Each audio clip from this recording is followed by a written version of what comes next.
Listen, world. On the grand stage of global power, a heavyweight has just stormed the stage, and its name is the RS-28 Sarmat. Imagine this.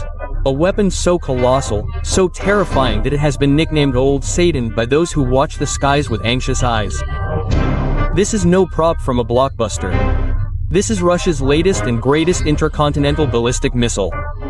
A true monster designed to project power across continents, across oceans. Its unveiling is not just a military show, it is a loud and clear message to the world.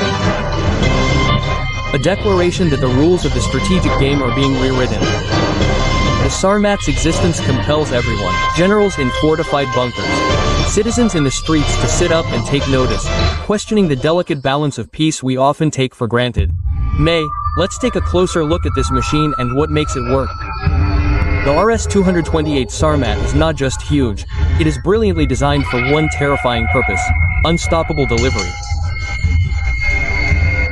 At its heart is a powerful liquid-fueled rocket engine. Unlike solid-fuel rockets, liquid fuel provides the immense thrust to propel a payload the weight of a city bus halfway across the world. Its estimated range is up to 18,000 kilometers, allowing it to travel over the South Pole, bypassing early warning radars. The initial boost phase is designed to be extremely short. It quickly reaches speeds and altitudes that make interception difficult. In a vacuum, it follows a simple arc. It can perform complex maneuvers, disrupting enemy tracking. The time window for response shrinks drastically. The Sarmat is a mere platform, an independently targetable re-entry vehicle. Imagine a bus opening its doors and releasing 10 sports cars to different addresses. Potentially carrying HJV like the avant-garde, traveling at speeds exceeding the speed of sound and maneuvering unpredictably, makes interception nearly impossible. Equipped with penetration devices, decoys that mimic radar signatures and heat force interceptors to be discarded and open the way for the real warhead.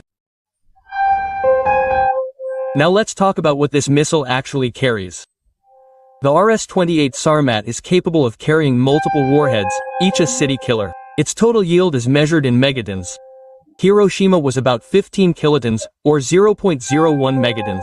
The Sarmat's warheads are reportedly hundreds of kilotons each, making the total yield hundreds to thousands of times that of the Hiroshima bomb. Over a major metropolis, the destruction is instantaneous. At ground zero, human infrastructure is vaporized by a fireball hotter than the surface of the sun. A high-pressure shock wave radiates supersonic, flattening structures for miles. This is followed by intense thermal radiation that triggers fires and severe burns. This doesn't just flatten a city, it wipes it off the map. The second killer is radioactive fallout. A column of contaminated debris rises into the atmosphere. Downwind, it falls as toxic rain, contaminating the soil, water, and air for decades or even centuries. Anyone in the fallout zone risks a lethal dose, radiation sickness, hospitals are crippled, services are cut off, and millions are evacuated from the contaminated zone. These are not theoretical, factual consequences understood by science from modern destructive giants. A single launch can change the history of a nation or civilization. Can NATO stop it? The net is building a multi-layered defense worth trillions. Imagine a series of nets at every phase of flight. icbm targets in space, H-entry Patriot is a last line of defense. But the Sarmat was engineered with this shield in mind. The Sarmat's north-focused NATO radar can turn south through the gap like a punch from an impossible angle.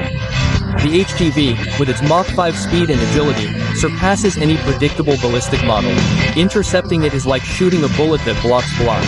Interceptors are limited. The Sarmat carries numerous warheads and decoys that ambush as a cloud of targets. Shields are not useless, but this sword is sharpened to penetrate them. Operators are forced to make impossible choices. Which is real, which is decoy. In a matter of seconds, the southern route, hypersonic maneuvers, and saturation. Three keys that challenge NATO's defense posture. The most realistic scenario begins with an uncontrolled conventional conflict in Eastern Europe. Tensions escalate, diplomacy stalls, and limited fighting breaks out, with tanks, jets, and infantry. The oppressed side might use tactical warheads to deter the opponent. Nuclear taboos are broken, and the logic of war changes completely. Sensor paranoia, bird flock disturbances, and commercial launches could be misinterpreted. The launch on warning doctrine is launched based on the belief that an attack is underway. An all-out exchange. ICBM arsenals like the Sarmat are unleashed, not just bases, but also command and control, industry, and major cities. Within an hour, hundreds to thousands of warheads explode. Smoke obscures the sun, temperatures plummet, crops fail, and famine spreads. The remnants of humanity struggle against the changing Earth. The future is at stake. Is the world ready for this? The honest answer is no. There are plans and systems, but not a modern, full-scale exchange. A 20,000 km/h ICBM creates a very short warning period. Old bunkers and drills are inadequate for a multi-megaton warhead. Power, water, communications, and transportation are all gone. The first casualties make a coordinated response nearly impossible. Hundreds of thousands suffer burns and radiation trauma. Meanwhile, hospitals and medical personnel also suffer.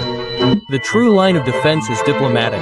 Treaties limit storage, transparency, and trust. But later, treaties are abandoned, channels wither, strategic competition replaces cooperation. Our preparedness lies in political will, preventing that button from being pushed, not in the concrete of bunkers. So, here we are at the end of our journey into the heart of modern doomsday technology. We see the raw power of the 28 rupees Sarmat. Human ingenuity twisted from global reach, hypersonic speed to clever decoys. A single launch could wipe out cities and poison the Earth for generations. This is not fiction, it is a horrifying reality. NATO's shield is impressive, but Sarmat challenges it head-on. This is more like a high-stakes poker game. One miscalculation, global collapse. Our contingency plans are insufficient. The true survival system is agreement, trust, and communication. This isn't just for generals and presidents, but for every one of us on this planet. Now we understand the fragility of peace. What will we do? More dialogue, diplomacy, de-escalation, until these weapons gather dust in museums.